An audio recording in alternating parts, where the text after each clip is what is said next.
मेरे पति रोजाना शहर से मेरे लिए जलेबी लेकर आते थे, जिसको मैं बड़े शौक से खा लेती थी। लेकिन उसके बाद मुझे होश नहीं रहता था। सुबह उठती तो कपड़े गीले रहते थे और एक दिन पति की लाई हुई जलेबी मैंने फेंक दी और सोने का बहाना करके सो गई। और फिर जो मेरे साथ मेरे पति ने किया, वह सुनकर आपके रोंगटे खड़े हो जाएंगे। शादी की रात पति के कमरे में आने से पहले ही मैंने ब्लैक कलर की शॉर्ट नाइटी पहनी थी कि वह पहली ही नज़र में मुझे देखें और अपना दिल हार बैठे। वैसे मैं गांव वाली थी, लेकिन यह नाइटी मुझे मेरी बड़ी बहन ने दी थी, जिसकी शादी शहर में हुई थी। उसने ही मुझे पति को काबू करने की कई बातें बताई थी। मेरे पति मोहन कमरे में आए तो मेरा यह नाइट सूट देखकर रुक गए। उनकी नज़र में तो मैं गांव की लड़की थी। मोहन के सामने नाइटी पहनकर मुझे शर्म तो बहुत आ रही थी, लेकिन अब वह मेरे पति थे और मुझे उनका दिल जीतना था। मैंने हमेशा शादी को लेकर बहुत सपने बुने थे और आज की रात का न जाने कितनी बार सोचा था। मिलन की घड़ी जब सामने आई तो मेरा दिल बुरी तरह धड़क रहा था। मोहन मेरे करीब आए और मोहब्बत से मेरा हाथ थाम के कहने लगे कि तुम बहुत ही सुंदर हो। मोहन के ये शब्द में मुझे नई जिंदगी दे दी थी और मैं खुद को हवाओं में महसूस कर रही थी। मोहन ने अपनी जेब में हाथ डाला तो मुझे लगा कि वह मुझे मुंह दिखाई का गिफ्ट देंगे, लेकिन मोहन ने जेब से हाथ निकाला तो मैं हैरान रह गई। उनके हाथ में जलेबी का थैला था और मोहन ने खुद ही वह थैला खोला और कहने लगे कि शादी की रात सबसे पहले मैं तुम्हें अपने हाथ से मीठा खिलाऊंगा। मोहन की बात सुनकर मेरे होठों पर मुस्कुराहट आ गई। कह रहे थे कि मेरे लिए खासकर शहर से जलेबी बनवा कर लाए हैं। मोहन ने मोहब्बत भरे अंदाज से वह जलेबी मेरे मुंह में डाली तो मैंने भी खुशी खुशी खा ली। वह बहुत ही स्वादिष्ट थी। मोहन मेरी आंखों में आंखें डालकर मुझसे मोहब्बत भरी बातें करने लगे और मैं न जाने कैसे नींद में खोने लगी। थोड़ी देर बाद मुझे कुछ होश ही ना रहा। सुबह के वक्त मेरी आंख खुली तो घड़ी में पूरे 10 बज रहे थे। मेरे कपड़े गीले थे। मैं हैरान थी कि इस रात के इंतजार में मैंने एक एक पल गिनकर गुजारा था। उस रात में मैं कैसे सो गई। फिर मुझे मोहन का ख्याल आया। न जाने वह मेरे बारे में क्या सोच रहे होंगे। कपड़े कैसे गीले हुए थे। मोहन कमरे में नहीं थे। मैंने तुरंत ही अपने कपड़े बदले और नहा धोकर तैयार हो गई। मैं अपने बालों को सुलझा रही थी कि मोहन कमरे में आए। उनका मूड बहुत ज़्यादा बिगड़ा हुआ था। कोई बात नहीं की। मैंने उनसे बात करने की कोशिश की तो पूरी तरह गुस्सा हो चुके थे और यह बात मेरे लिए बर्दाश्त से बाहर थी। मैंने सोच लिया था कि किसी न किसी तरह मैं मोहन को मना कर रहूंगी। मोहन के जाने के बाद मेरी सास कमरे में आई तो मेरी आंखों में आंसू देखकर हैरानी से पूछने लगी कि क्या हुआ बहू। मैंने उन्हें बता दिया कि मैंने मोहन को नाराज कर दिया है। वो कहने लगी कि मैं अभी मोहन से बात करती हूँ, लेकिन मैंने हाथ पकड़कर अपनी सास को रोक लिया। उनसे कहा कि वह मोहन से कोई बात ना करे, वरना हमसे और नाराज हो जाएंगे। मेरी बात सुनकर वह खामोश हो गई और बोली, छोटी छोटी बातों को दिल पर ना लगाया करो। कुछ दिन मोहन के साथ रहोगी तो तुम उसकी आदत को अच्छी तरह समझ जाओगी। मैं उनकी बात सुनकर खुश हो गई थी। मैं अपने माँ बाप की लाडली होने के साथ साथ अपनी सास की भी बहुत लाडली थी। हालांकि बचपन से ही ख्वाहिश थी कि मेरी शादी उनके बेटे मोहन से हो, और जैसे ही मैं 15-16 साल की हुई तो वह मुझसे मिलने के लिए आई थी और जाते जाते मेरा मुंह मीठा करवा कर चली गई। मैं बहुत खुश थी क्योंकि वह मुझसे बहुत प्यार करती थी और इसलिए मेरे माँ बाप को भी इस रिश्ते पर कोई ऐतराज नहीं था। मोहन की शहर में अच्छी नौकरी थी। वह सुबह सवेरे शहर के लिए निकल जाता और रात को ही घर लौटता। उसकी कमाई से ही मेरी सास ने गांव में एक बड़ा सा घर बनवा लिया था। बहुत सालों से मेरी और मोहन की मुलाकात नहीं हुई थी क्योंकि वह ज़्यादा वक्त शहर में गुजारता था। घर लौटता तो हमारे गांव आने का उसके पास वक्त भी नहीं रहता था, लेकिन रिश्ता होने के बावजूद भी हमारे गांव मुझसे मिलने के लिए नहीं आया। इसी बात को लेकर मेरे दिल में अजीब सवाल उठने लगे थे। एक दिन मैंने अपनी सास से पूछा, क्योंकि मेरी सास मेरी माँ की सहेली थी तो मैं उनसे बिल्कुल शर्माती नहीं थी। एक दिन वह मिलने के लिए हमारे गांव आई तो मैंने बातों बातों में यह पूछा कि मोहन हमारे गांव क्यों नहीं आते। मेरी माँ के कान में ये बात पड़ी तो मम्मी ने मुझे एक थप्पड़ मारा और बोली, तुम्हें कहने में शर्म नहीं आती? अपने होने वाले पति के बारे में ऐसे पति पूछते हैं। मैं बिलख कर रो रही थी। मेरी सास मुस्कुराते हुए कहने लगी कि क्यों नहीं, जैसे ही मोहन को वक्त मिलेगा जरूर आएगा। जब से उसे शहर की हवा लगी है वह बहुत ही कम बात करता है। अब पहले की तरह नहीं है, बल्कि गंभीर हो गया है। उनकी बात सुनकर मम्मी कहने लगी, जब लड़कों पर जिम्मेदारी पड़ती है तो इसी तरह गंभीर हो जाते हैं। एक मेरी बेटी को ही अक्ल नहीं आ रही है, मुंह उठाकर जो चाहे पूछ लेती है। मम्मी ने गुस्से में एक नज़र मेरी तरफ किया तो मैं वहां से उठकर अपने कमरे में आ गई। उनके जाने के बाद भी मम्मी ने मुझे हजारों बातें सुनाई। मम्मी पता नहीं क्या कुछ कह रही थी। मैं तो अपने ही ख्यालों में मग्न थी। मैं ये सोचकर खुश थी कि मेरा होने वाला पति भी हीरो की तरह शहरी बन गया है। मुझे शुरू से ही शहर में रहने का बहुत शौक था। उन्होंने शादी के लिए साल भर का वक्त दिया था और 1 साल का वक्त बस सपने बुनने में ही निकाल दिया मैंने। लेकिन मुझे क्या खबर थी, एक दिन मेरे सारे सपने मिट्टी का ढेर बन जाएंगे। कुछ दिन के बाद मेरी और मोहन की शादी बहुत सारे रस्मों रिवाजों के साथ धूमधाम से हुई थी। मैं मोहन के साथ विदा होकर उनके गांव चली आई। मेरी सास ने बहुत ही खुशी से वेलकम किया था, लेकिन शादी की रात सोने की वजह से मोहन बहुत ज़्यादा गुस्सा हो गए थे और पूरा दिन उनसे मुझसे कोई बात नहीं की। मैं सारा दिन बिन पानी की मछली की तरह उनके आगे पीछे तड़पती रही, लेकिन उसने एक नज़र भी मुझ पर न डाली। सारा वक्त घर की छत पर गुजारा और गांव में औरतों को छत पर जाना मना होता है, इसलिए मैं उनके पीछे भी ना जा सकी। रात के वक्त मोहन खुद ही कमरे में आए। मेरी आंखें रो रो कर सूज चुकी थीं।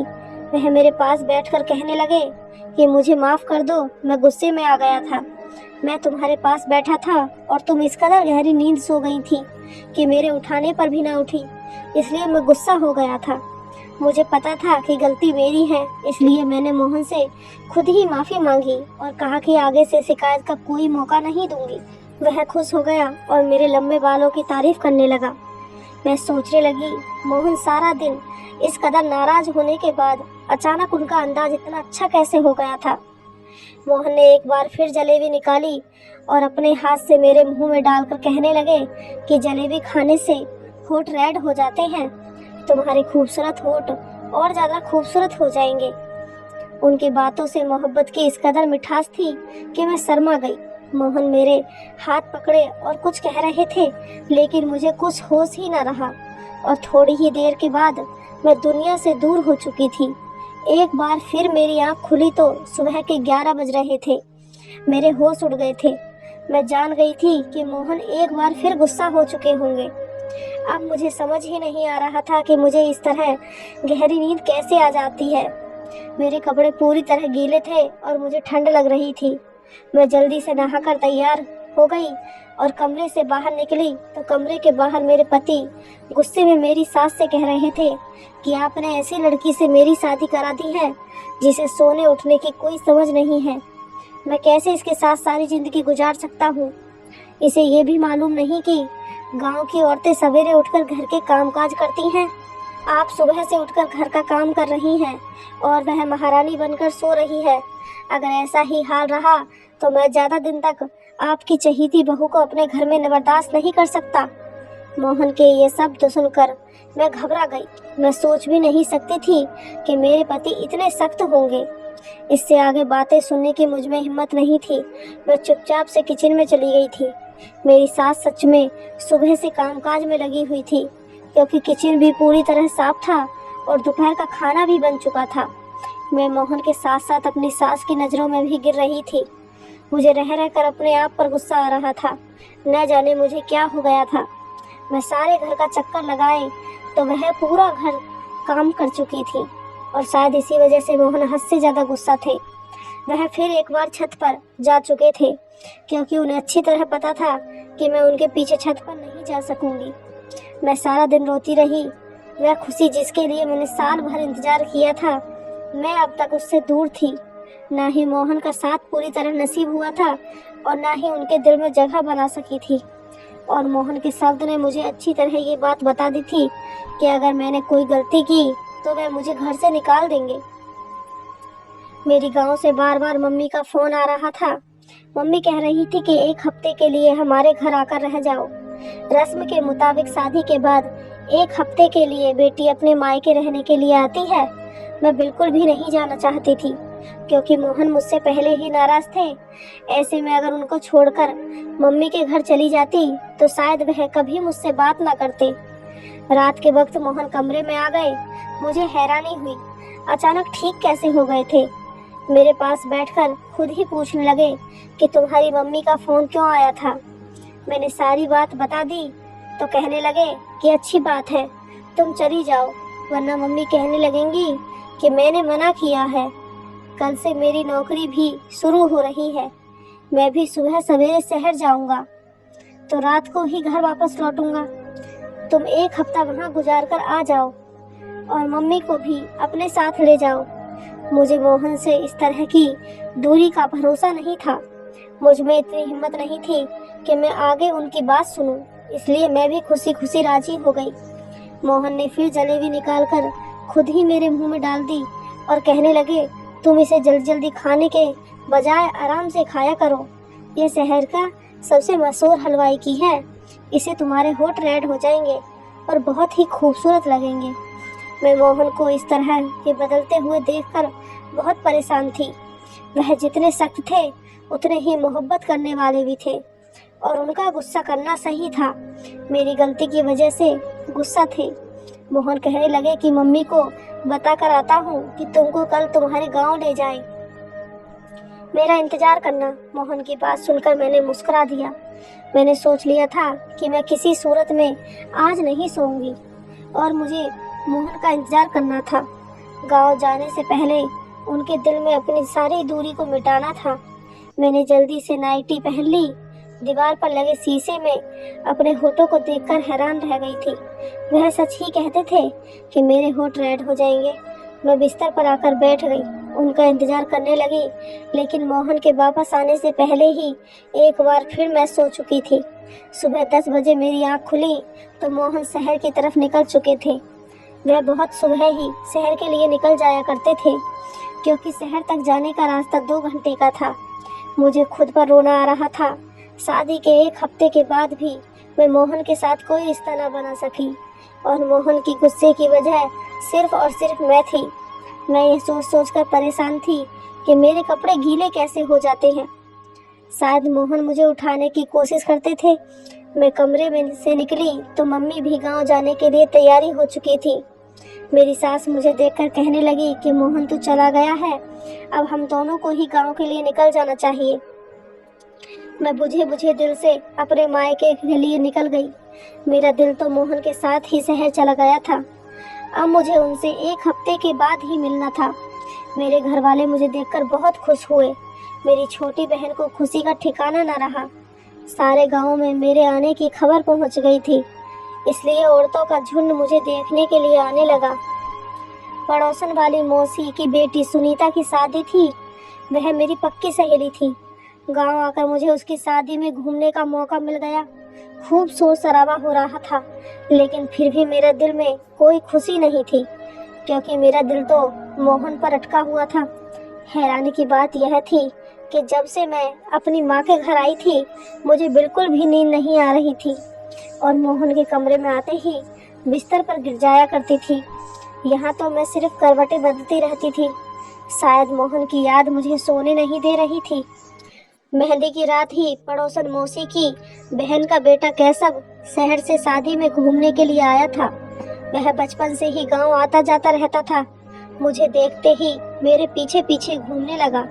मैं हैरान थी कि उसे क्या हुआ है। उसकी नज़र मुझ पर जमी हुई थी, और इस बात को शायद मेरी सास ने भी महसूस किया था। मुझे अजीब सी घबराहट हो रही थी। पहले ही मेरे और मोहन के बीच का रिश्ता कुछ ठीक नहीं था, और केशव के बारे में मेरी सास को पता चला तो मेरा बसा बसाया घर उजड़ जाएगा। इसलिए मैं पड़ोसन मौसी के घर से निकलकर अपने घर वापस आ रही थी, और केशव मेरे पीछे पीछे चला आया। मुझे रोककर कहने लगा कि मुझे तुमसे प्यार है, और अगर तुम कहो तो मैं तुम्हारे घर रिश्ता भेज दूं। केशव की ये शब्द ने तो मेरी जान ही निकाल दी थी। मैंने गुस्से में केशव से कहा कि मेरी शादी हो चुकी है और बेहतर यह है कि आगे तुम ऐसी कोई हरकत ना करो, कोई बात ना करना। मेरी बात सुनकर तो केशव कहने लगा, शहर में मेरा बहुत बड़ा बंगला है, गाड़ी है, मैं तुम्हें जब सब खुशी दूंगा, लेकिन तुम अपने पति को छोड़कर मेरे साथ चलो। मैं हमेशा से ही तुमसे प्यार करता हूँ। मुझे क्या पता था कि 17 साल की उम्र में ही तुम शादी कर लोगी। मैंने उसे गुस्से से कहा कि आज तो ये बात कह दी है, लेकिन आगे ऐसी बात ना करना। मैं अपने पति से बहुत प्यार करती हूँ और तुम्हारी एक गलती मुझे बदनाम कर सकती है। केशव उस वक्त वापस लौट गया, लेकिन मेरे लिए सुनीता की शादी मनाना मुश्किल हो गया था। वह बहुत ढीठ साबित हुआ था। बहाने बहाने से अपने फोन में मेरी फोटो खींच रहा था।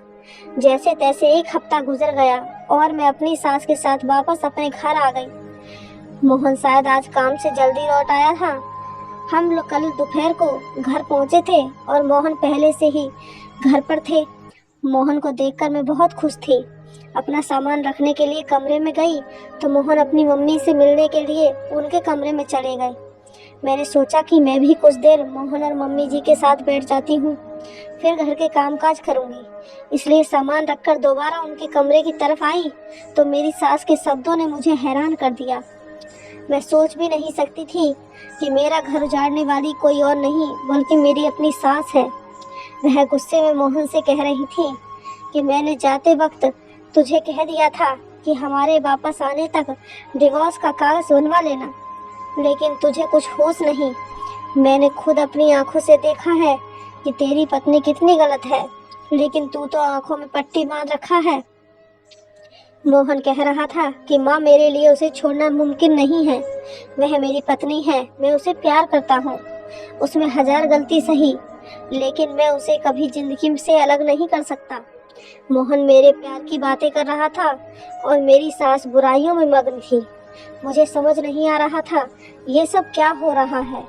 मेरी सास मुझे इतने चाव से ब्याह कर लाई थी तो मुझे डिवोर्स क्यों दिलवाना चाहती थी, और मोहन जो मुझे बहुत ही सख्त लगते थे वह कितने प्यार से बातें कर रहे थे और मेरी खातिर अपनी माँ से लड़ रहे थे। मेरा दिल पूरी तरह उलझ चुका था। रात जब मोहन कमरे में आए तो मेरा बिल्कुल भी जलेबी खाने का दिल नहीं था। मैंने जलेबी का थैला उनके हाथ से ले लिया। जबकि मम्मी उनके किसी काम से आवाज़ देने लगी तो वह कमरे से निकलकर चले गए। मैं चुपके से थैले को एक कोने में छुपा कर रख दिया कि मुझे नींद नहीं आएगी, और मैंने आंखें बंद कर ली थी।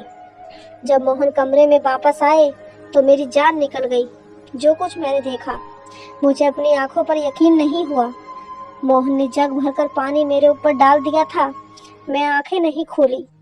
आज मैं दूध का दूध और पानी का पानी करना चाहती थी। मोहन किसी को आवाज देकर कहने लगे कि अंदर आ जाओ, यह पूरी तरह बेहोश हो चुकी है। थोड़ी देर में एक खूबसूरत लड़की मेरे कमरे में चली आई। वह मेरे बिस्तर पर मोहन के साथ बैठ गई और वह दोनों जिस तरह एक साथ थे मेरी जान निकाल गई। इससे ज्यादा मुझ में बर्दाश्त की हिम्मत नहीं थी। ठंडे पानी से मेरा शरीर कांप रहा था। मैं उठकर बैठ गई। मुझे जागता देखकर उन दोनों की आंखें हैरत से फटी की फटी रह गईं। मैंने मोहन की तरफ घूर कर देखा। उस वक्त मैं इतना गुस्से में थी कि मुझे मोहन से डर भी नहीं लग रहा था। मैंने मोहन से कहा कि मुझे सच सच बताओ, ये लड़की कौन है? जलेबी में ऐसा क्या था जो मैं अपनी होश खो बैठती थी? तुमने ये सब क्यों किया है और मुझे इतना बड़ा धोखा क्यों दे रहे हो? मैं सवाल पर सवाल पूछती चली गई और मेरे अंदर एक तूफान उठा था। मोहन सर झुकाए कहने लगा कि यह लड़की उनकी पत्नी है और उससे शादी करके 2 दिन पहले ही गांव में आए थे। वह कभी मुझसे शादी नहीं करना चाहते थे, लेकिन उनकी मम्मी ने जबरदस्ती उनका रिश्ता मुझसे करवा दिया। पत्नी का नाम सुनकर मेरे तो पैरों तले से जमीन निकल गई। मोहन कह रहे थे हमारी शादी रोकने के लिए 2 दिन पहले वह यह सोचकर सिया से शादी करके आ गए कि जब वह सिया को बहू बनाकर इस घर में लाएंगे तो उनकी मम्मी मुझसे शादी नहीं कराएंगी। लेकिन उनकी मम्मी ने उनकी एक न सुनी और उन्होंने मोहन पर दबाव डाला कि वह सिया को तलाक दे दे। मोहन सिया को छत वाले कमरे में रख दिए। क्योंकि गांव में औरतों को छत पर जाना मना था, इसलिए मोहन को यकीन था कि मैं कभी उनके पीछे छत पर नहीं जाऊंगी। मोहन जानबूझकर जलेबी में नशे की दवा मिलाते थे कि मैं सो जाऊं और हर रात मेरे ही कमरे में सिया के साथ वक्त गुजारे। सिया शादी से पहले शहर में नौकरी करती थी, इसलिए मम्मी को लगता था कि सिया इज्जतदार नहीं है और इसलिए मम्मी बार बार कहती थी कि मैं सिया को डिवोर्स दे दूं। सिया मेरा पहला प्यार है। मोहन कह रहे थे कि मम्मी ने आत्महत्या करने की धमकी दी थी, इसलिए मोहन ने मुझे अपनाया है। मोहन सिया को किसी हालत में नहीं छोड़ सकता और इस बात का मुझे भरोसा था। मोहन ने मुझे सारा सच बता दिया था, जिसे सुनकर मेरे पास कहने के लिए कुछ नहीं बचा था। मैं जान गई थी कि मेरी सास उस दिन सिया और मोहन के डिवोर्स की बात कर रही थी, जिसे सुनकर मैंने गलत मतलब निकाल लिया था। मेरी बर्बादी के पीछे सिर्फ मोहन का हाथ नहीं था, बल्कि मेरी सास का भी हाथ था, जिन्होंने यह जानते बूझते कि उनके बेटे ने अपनी पसंद से शादी कर रखी है, जबरदस्ती उसके साथ मेरी दूसरी शादी करवा दी। मैंने मोहन के साथ जिंदगी को लेकर कई सपने देखे थे। ऐसे इंसान के साथ मैं कभी जिंदगी नहीं बिता सकती थी, जो किसी और से इस कदर मोहब्बत करता था कि उसकी खातिर मुझे नशे वाली जलेबी तक खिला सकता था। मैंने अपना सामान बांध लिया और अपनी सास को नमस्ते कहकर अपने गांव के लिए निकल गई। मेरी सास ने बहुत कोशिश की। वह बार बार मुझे यकीन दिला रही थी कि मैं मोहन सिया को छोड़ देगा और मेरा हो जाएगा, लेकिन मैं कभी ऐसे इंसान के साथ गुजारा नहीं कर सकती थी जो मुझे मोहब्बत नहीं दे सकता था। मैंने अपने माँ बाप से कहकर मोहन से डिवोर्स ले लिया था। मैं अपने माँ बाप की लाडू रानी थी। वह मुझे खुद ही ऐसी किसी आग में नहीं झोंकना चाहते थे। पड़ोसन मौसी की वजह से केशव को खबर मिल गई थी कि मैं एक बार फिर अकेली हो गई हूँ, इसलिए केशव अपने घर वालों को भेजकर मुझे अपनाने की बात की थी। मैं अभी शादी नहीं करना चाहती थी, इसलिए मैंने साफ साफ इनकार कर दिया। मुझे अब आगे पढ़ना था और अपने पैरों पर खड़ा होना था। मेरी पढ़ाई के साथ ही मेरे पेपर भी खत्म हो गए थे। मैंने उसको दोबारा शुरू कर दिया था। हर शादी कामयाब हो यह जरूरी नहीं, लेकिन एक नाकाम शादी का मतलब यह नहीं कि इंसान नाकाम होता है। अपनी शादी की नाकामी के बाद मैं बहुत ज़्यादा कामयाब हो गई थी। पढ़ाई के मैदान में मैंने झंडे गाड़कर अपने गांव का नाम पूरे जिले में रोशन कर दिया था। अगर मेरी कोई प्यारी सी बहन या बेटी नाकाम शादीशुदा जिंदगी का शिकार हो गई है, तो ये याद रखना कि जिंदगी में आगे बढ़ने के लिए नए रास्तों की तलाश करें और जिंदगी की दूसरी कामयाबी को समेटें। तो दोस्तों, ये थी हमारी आज की कहानी। आपका क्या कहना है इस कहानी के बारे में? कमेंट करके हमें ज़रूर बताएं। वीडियो को लाइक कर दीजिए और चैनल को सब्सक्राइब करके घंटी को दबाकर ऑल पर सेट कर लीजिए, ताकि आने वाले वीडियो आपको तुरंत मिले। मुझे दीजिए अगली वीडियो तक इजाज़त। तब तक के लिए धन्यवाद।